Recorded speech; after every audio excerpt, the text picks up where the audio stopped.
La France et le Royaume-Uni ont exhorté les membres de la coalition des volontaires à fournir à l'Ukraine de solides garanties de sécurité, alors que le plan de paix américain est en cours de discussion. 4 personnes suspectées d'être impliquées dans le cambriolage du Louvre le 19 octobre dernier ont été interpellées, a annoncé le parquet de Paris ce mardi.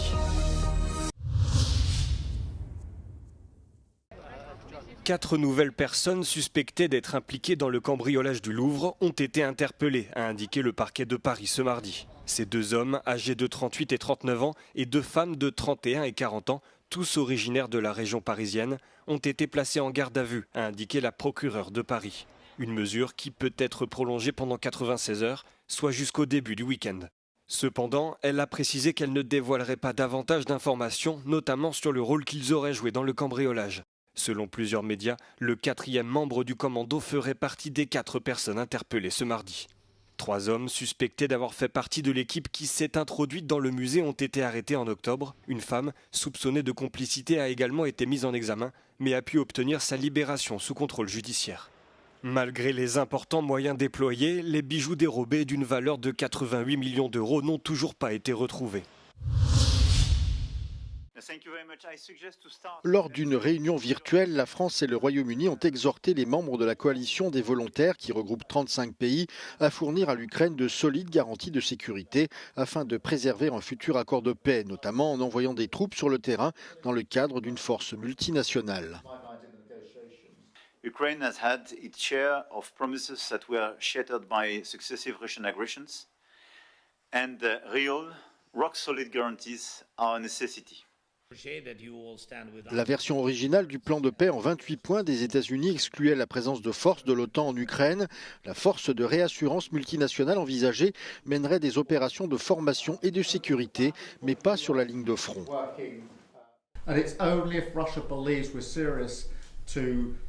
Responding to any violation, that this will underpin a lasting peace.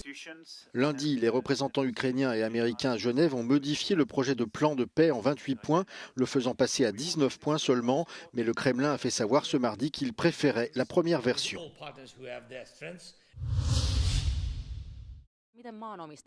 Une nouvelle section de la clôture entre le nord de la Finlande et la Russie vient de s'achever. Ce projet est né après le début de la guerre en Ukraine, quand Moscou a commencé à orchestrer l'arrivée de plusieurs centaines de migrants afin de déstabiliser son voisin. Cette clôture de 200 km de long, construite afin d'empêcher la Russie de mener une instrumentalisation migratoire selon Helsinki, vise à renforcer les anciens postes frontières où il était jusqu'ici plus facile de traverser. Au début de ce projet, la Laponie était une priorité absolue. C'est dans cette région septentrionale du pays qu'a toujours vécu Marja Mattila. Eli se on ollut idän ja lännen välinen rajamaasto aina. Idästä ei tule koskaan mitään hyvää. Ja se vaan perustuu historiaan. Les gardes frontières affirment qu'il existe de sérieux problèmes de sécurité à la frontière.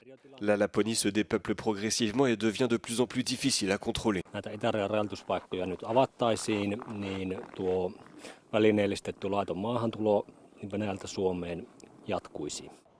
Le coût de ce projet de clôture, construite sur des terrains publics et des parties privées, s'élève à environ 362 millions d'euros.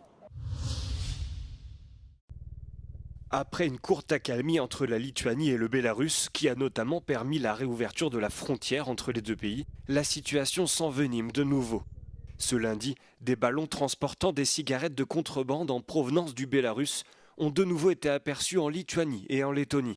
La première ministre lituanienne Inga Ruginienė a averti que le gouvernement pourrait refermer la frontière avec le Bélarus si la contrebande de cigarettes et la violation de leur espace aérien par ces ballons se poursuivaient.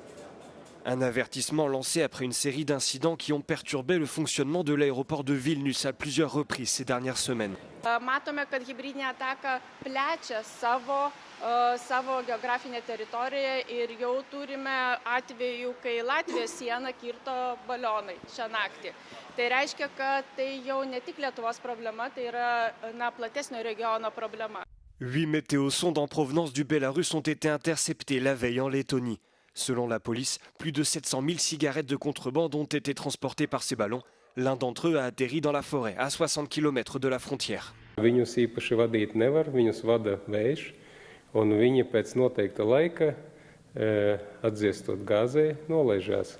Un tā vieta ir pilnīgi neparedzama viņiem ir klāt piestiprināti GPS trackeri, pēc kā arī tie cilvēki, kas nodarbojas ar pretlikumībām, izseko un savāc. De laitons soupçonnés de participer à ces activités de contrebande ont été arrêtés. Les gardes-frontières constatent également une augmentation de l'immigration clandestine. 30 personnes tentant d'entrer illégalement en Lettonie ont été arrêtées en 24 heures.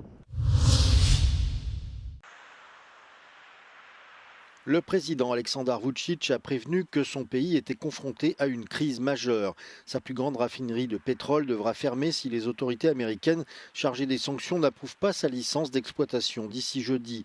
Vučić a déclaré que la Banque nationale de Serbie et toutes les banques commerciales travaillant avec l'industrie pétrolière du pays ont été averties qu'elles pourraient faire face à des sanctions affectant l'ensemble du système financier.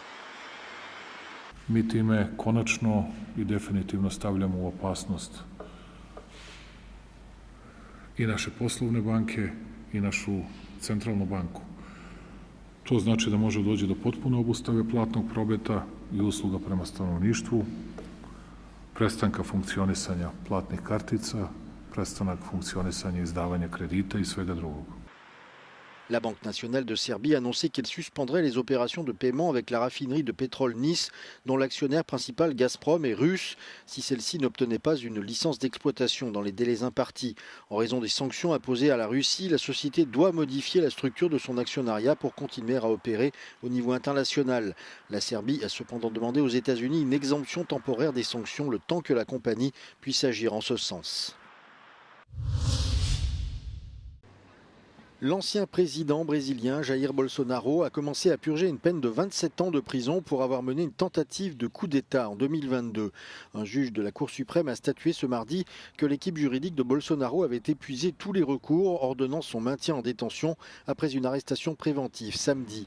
Les partisans et les opposants de Jair Bolsonaro se sont rassemblés devant le siège de la police fédérale après la publication de l'ordonnance, beaucoup appelant à sa libération tandis que d'autres se réjouissaient de son emprisonnement.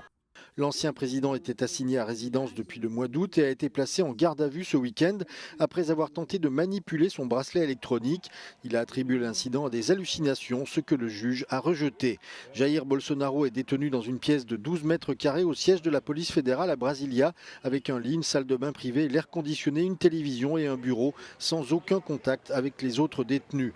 Jair Bolsonaro et plusieurs de ses alliés ont été condamnés pour leur tentative de renverser la démocratie après la défaite électorale de 2022. Selon l'enquête, le complot prévoyait même l'assassinat du président élu Lula da Silva, de son vice-président Geraldo Alckmin et de hauts magistrats ayant supervisé le scrutin. Des généraux et des ex-ministres purgent désormais leur peine dans des établissements militaires ou civils, tandis que l'ancien chef du renseignement reste introuvable après avoir fui aux États-Unis.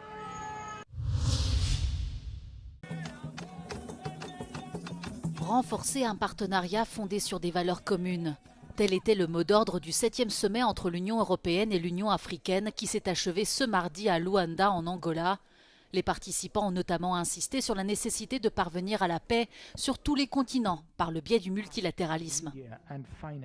There are no alternative for the multilateral and the international rules-based order because the alternative is simply the chaos and we need to avoid the chaos. We need to uphold for the international order in Ukraine, in RDC, in Gaza, in Sudan, elsewhere. Les deux partenaires se sont également félicités des progrès réalisés dans la mise en œuvre de Global Gateway. Ce programme de 150 milliards d'euros pour soutenir les pays africains vise à renforcer la croissance et à accélérer les transitions climatiques et numériques. Un rappel à l'ordre essentiel pour le respect des droits LGBT+. La Cour de justice de l'Union européenne a rappelé que tous les pays de l'UE étaient tenus de reconnaître le mariage de deux citoyens de même sexe conclus dans un autre État membre. Tout refus serait contraire aux droits communautaires et porterait atteinte à la liberté et au droit au respect de la vie privée et familiale.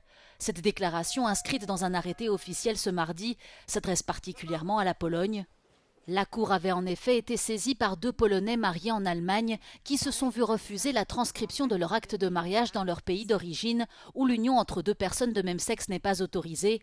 Les réactions des législateurs polonais sont mitigées. Pytanie jest w tej chwili takie, w jaki sposób miałby się odbyć kwestia implementacji do polskiego prawa. No bo jeżeli to ma przejść przez polskie prawodawstwo, czyli Sejm, Senat i podpis prezydenta, no to nie możemy doprowadzać do sytuacji takiej, już pomijając pewne kwestie takie typowo związane ze swoim takim indywidualnym podejściem do tej sprawy, który każdy z polityków pewnie ma, do tego, żeby łamać konstytucję. Mam nadzieję, że to będzie przełomowy wyrok. Mam nadzieję, że polskie instytucje teraz głęboko się zastanowią, w jaki sposób respektować małżeństwa zawarte poza granicami Polski, małżeństwa osób tej samej płci, bo jednak jesteśmy członkiem Unii Europejskiej. Les associations polonaises estiment à environ 30 000 de tels mariages conclus par des citoyens polonais à l'étranger. Elles anticipent un afflux de couples dans les mairies après l'arrêt de la Cour de justice de l'Union européenne. En 2025, 16 États membres de l'Union européenne autorisent le mariage pour tous. 6 autres pays reconnaissent les unions civiles ou les partenariats pour les couples de même sexe. Et 5 pays ne reconnaissent aucune forme d'union. Sur l'île de Sumatra, en Indonésie, des pluies de mousson torrentielles ont provoqué des inondations soudaines et des glissements de terrain, faisant au moins 10 morts et 6 disparus. Dans la ville la plus touchée, Sibolga, les autorités ont retrouvé au moins 5 corps et secouru 3 blessés. La police indique cependant que les équipes de secours ont du mal à atteindre les zones touchées du fait des routes et de ponts devenus impraticables. Dans le district voisin de Central Tapanuli, des glissements de terrain ont détruit des logements et dans certains secteurs, près de 2000 maisons et bâtiments ont été submergés.